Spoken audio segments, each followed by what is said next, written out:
the Bulldog on 700 WLW at 10:36. We are going to address the Hamilton County Stadium tax issue and budget.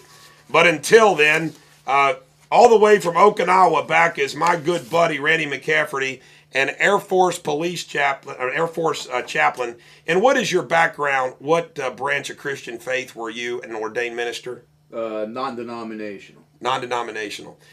One of the things that, Randy, I love telling the story. It's a funny story. Is I first saw you preach in an ecumenical service at St. Cecilia in Independence, Kentucky, and you used that great story about the losing the hat. It's a gratitude story about Winston Churchill, which is a great story. Mm-hmm. And I remember saying to my wife, I said, I like this guy. And we started going, although I was a Catholic, we started sneaking down the street to see you preach at the Independence Christian Church.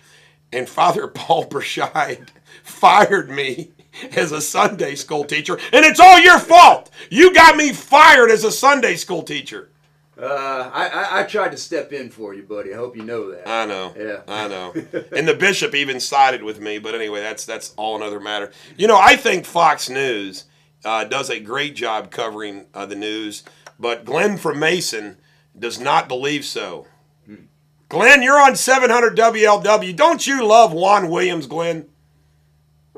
He's okay. I mean, that's about it. He's okay. But quite honestly, Fox News is a joke. But first of all, let me. How is it a joke? Well, first of all, let me say welcome home, Randy, and thank you for your service. All right, I appreciate that, Glenn. No problem. How is it a joke? Well, let's remember, Eric, Fox News is the same news organization that pushed the $2 billion a day story. Yeah, it only cost $1 billion. It only cost $1 billion a day. We don't know how much it costs because they actually don't give out that information. It was a lot of money, at least. It was a lot of money. Well, it is for every president, so it wouldn't be any different with this one. Damn Indian trips. Excuse me? Damn Indian trips. I will never go to India when I'm president. I'm just going to go to places like Iowa. I might go to the beach in Florida. Thank God you're not president. But also, remember, they also pushed the Shirley Sherrod story. Unfortunately, that lady lost her job with the EPA. So, and you know what, Eric? I didn't know that Danny Buff was actually a representative. I thought he was just some crank caller used to call in for crazy stuff, but he actually represents people. He is not only a wonderful state representative, he's a colonel. So when you say Danny Bupp, you should say Colonel Sir Glenn. Oh, no. Again, what? It was a joke, but he actually said... Don't you like Danny Bupp, Glenn? Well, no, he's a great American, Glenn. You know, it's kind of scary, the whole idea that he would use Fox News as the only source of information, and he can actually... Would it change... legislation. That's kind of scary. Would it change your mind if Danny Bupp was a college classmate and friend of Martin Luther King? It wouldn't. It's how he talks and what he says and what he might do as far as legislative things are concerned. So even if he was a college roommate and friend of Martin Luther King and actually marched during the Civil Rights Movement, it wouldn't make any difference with you what you thought of Danny Bupp?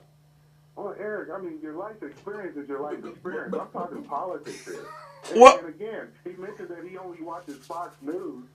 Well, that doesn't mean he... An intelligent person with a lot of different opinions. By the way, just for full disclosure, I have no idea if Danny Bupp did those things. But I was just trying to make the point. It doesn't make any difference with Glenn. You know, it's like, and I'll say this, some of the, I'm pro-life. But I'm talking about the way, way, way out there pro-life wing. If you're not willing to blow up an abortion clinic, you're not pro-life. But I think I did a pretty good job of proving the point that it doesn't matter what Danny Bupp does. Glenn ain't going to like him. Glenn needs to put the shovel down. And you know what? I'm a rational human being. I tell you right now, I have issues, or like I'll maybe think something about somebody. When I find out more information, I'm kind of like, yeah, you changed my mind. I agree with you, but that's called rational thought, which we don't get a lot of. Dan in Delhi, you're on 700 WLW. Say something witty or wise. Hey, Bulldog, how are you? I'm great. Remember, this is the Top Dog. I'm in Delhi. Just wanted to talk about we got cut off the other day. We were talking about the media. I'm just really concerned when the media exposes what missions were going on before we do them. That's what puts our soldiers in harm's way, and it's been done many times in the past. It's not good, not good. But you know what, Dan? Don't you agree that it's absolutely ridiculous? I mean, Randy, let's get your perspective on this, because you're military. You are, until midnight, you are an active Air Force chaplain. Doesn't it drive you? I mean, I don't understand why our government hasn't done more. Like Gibbs came out yesterday and says, we're not afraid of a guy with a website and a laptop. Well, look what a guy with a website and a laptop just did to you. I can't believe that our government hasn't done more to stop this. And this little, I've got it right here, and I tell you right now, I just don't like this guy. Hold on a second. I got my little cheat sheet here. Bradley Manning. Do you know who Private Bradley Manning, of Army intelligence analyst, and I love what Ann Coulter called him. Private Bradley Manning, Army intelligence analyst, and angry gay. According to Bradley's online chats, he was in an awkward place, both emotionally and psychologically. In other words, in the words of Lee Army, he was in mamby-pamby land. And we let him have access to that information, Randy McCafferty. Your comment, please. But here's what I know. Our military is the best fighting force, bar none. Agreed. Our military, anywhere, anytime, can do the job. I just came from Okinawa, and that's where the largest combat wing in the Pacific in the Air Force is stationed. And I'll tell you, you got some top-notch officers, pilots. I was their chaplain. I knew them very well. I knew the commanders. And again, you know, we have the ability to do whatever it takes. That I can assure you. Right. I'm sure North Korea can talk big all they want. My guess is the George Washington aircraft carrier crew could probably wipe up North Korea on its own. I would suspect that one aircraft carrier would be enough to take on North Korea. And you know, I don't care what people don't realize. You know, China is you know, this emerging country and all that, but they're still a communist country, and they might have a lot of people, but I think China still fears American military might. I mean, I don't think it's a coincidence that China has recognized that what's going on in North Korea, you know what, let's intervene here finally. And China has finally entered the picture to try to, you know, solve the current issue. And, you know, I don't think they would do that if they didn't think, you know what, North Korea might just gave the United States an excuse to take care of them.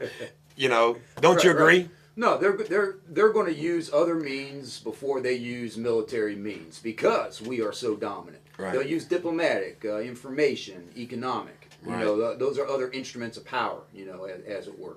But you know, when it comes to the military, again, for the longest time, we came out of World War II as the dominant power. Now, it can be argued that economically, you know, we don't stand out in the same way. I understand that. But when it comes to the military, we are king. Right, absolutely. Mike in Norwood, you're on 700 WLW. Yes, thank you, but thank him for serving and all the soldiers serving. You're welcome. I ain't talking about the soldiers. I'm talking about Washington and all the people up there. All these countries, they want us all to be slaves. That's what they fight over, who can keep the most slaves in their country, working and paying all them bills that they all live off of.